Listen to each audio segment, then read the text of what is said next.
Ever since I was a child, I've always loved leftovers. Maybe it's because in our house, nothing ever went to waste, so we simply had to eat the leftovers. But I never objected because oftentimes a lot of different foods taste better the next go around. I'm thinking especially of chilies and stews and certain dishes that with more time, the flavors just seem to coalesce and they taste better the next time around. Thinking of the day after Thanksgiving and leftovers and how oftentimes in our lives we're looking for the new thing, the fresh thing. And yet much of life in a sense is a leftover from previous experiences, and that isn't a bad thing.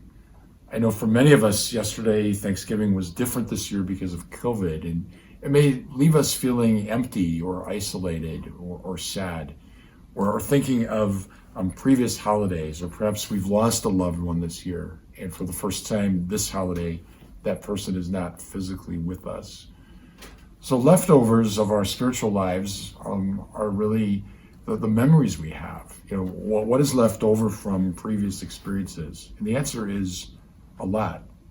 Because in the power of Christ and in the communion of saints, nothing is ever really lost.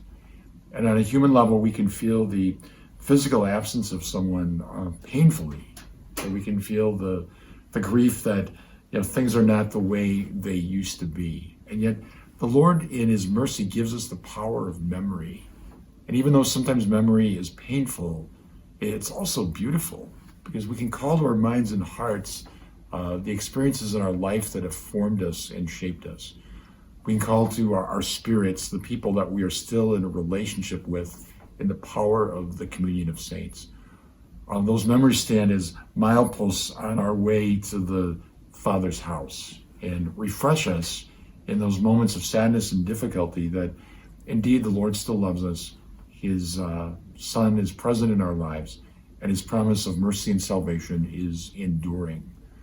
So leftovers are meant to be enjoyed because they remind us of previous feasts and previous meals that we enjoyed with family and friends.